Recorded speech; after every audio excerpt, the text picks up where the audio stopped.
1945 সালের 6 আগস্টের সকাল।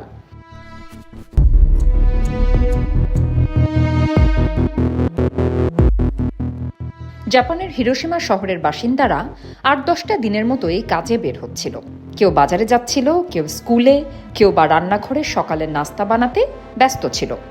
ঘড়ির কাঁটায় তখন সকাল 8:15। হঠাৎ পুরো শহর জুড়ে আলোর বিশাল ঝলকানি।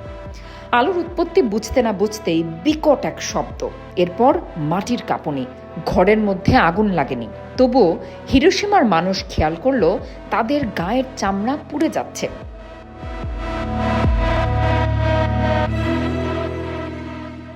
হাজার হাজার মানুষ সেদিন 1 সেকেন্ডে প্রাণ হারায়। কেউ আগুনে পুড়ে, কেউ ভবন চাপায়, কেউ বা তেজস্ক্রিয়তায় ধীরে ধীরে মারা যায়। বলছি লিটল বয়ের কথা।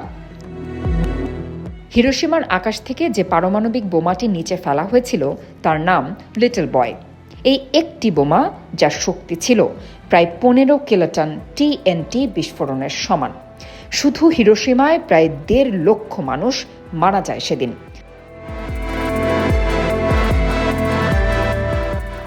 তার 3 দিন পর 9 আগস্ট নাগাসাকিতে পড়ে আরও একটি পারমাণবিক বোমা। সেখানেও প্রাণ হারায় প্রায় 75,000 মানুষ। কিন্তু এই সংখ্যাটি বলে শেষ করা যায় না, কারণ যারা বেঁচে গিয়েছিল তাদের বেঁচে থাকাটাও এক ধরনের মৃত্যু ছিল। শরীর ঝলসে যাওয়া, চোখ অন্ধ হয়ে যাওয়া, আর পরবর্তী দশকে ক্যান্সার আর অন্যান্য রোগে ধুকে ধুকে মরার মতো জীবনও তারা পেয়েছিল।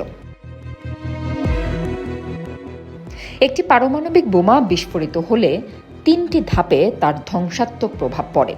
প্রথম ধাপে আসে ভয়াবহ তাপ ও আলো, যা চোখে দেখার আগেই চোখ অন্ধ করে দেয়।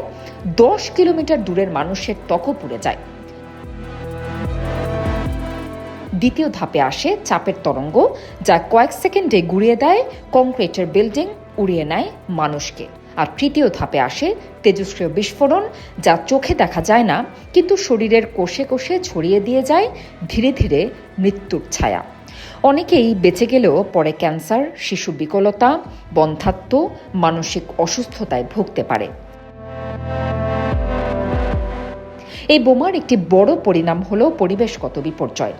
বিস্ফোরণের ফলে মাটি, পানি ও বাতাসে ছড়িয়ে পড়ে তেজস্ক্রিয় পদার্থ।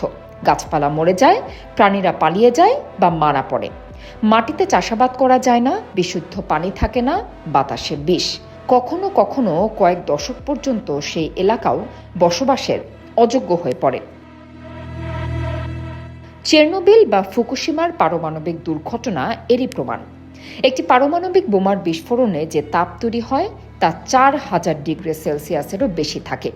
এই তাপে মানুষের ত্বক গলে যায়, কাপড় ঝলসে যায়, লোহাও গলে যায়।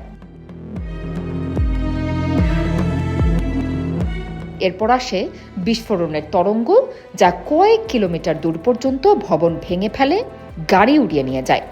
এরপর শুরু হয় তেজস্ক্রিয় বৃষ্টির মতো এক ভয়ানক অধ্যায়, যাকে বলে রেডিয়েশন ফলআউট। এটি ধীরে ধীরে মানুষকে মেরে ফেলে কিংবা অসুস্থ করে তোলে। বর্তমানে পৃথিবীর হাতে যত পারমাণবিক অস্ত্র আছে তার মধ্যে একটি মাত্র বড় বোমা বিস্ফোরণ হলেও তা কয়েক লক্ষ মানুষকে মুহূর্তেই মেরে ফেলতে পারে। গবেষণা বলছে, যদি বড় পরিসরে পারমাণবিক যুদ্ধ হয় তবে শুধু মানুষ নয়, পৃথিবীর প্রকৃতি, আবহাওয়া, খাদ্যচক্র সবকিছুই ধ্বংস হয়ে যাবে।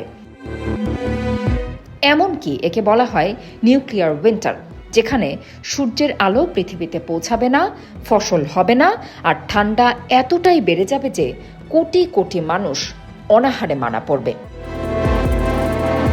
এই ভয়াবহতা মাথায় রেখেই বিশ্বের অনেক দেশ পারমাণবিক নিরস্ত্রীকরণে কাজ করছে।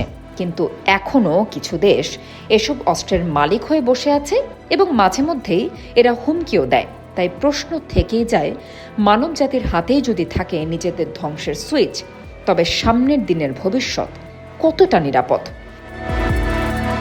হয়তো একটিমাত্র ভুল সিদ্ধান্তই হতে পারে ইতিহাসের শেষ পৃষ্ঠার লেখার সূচনা।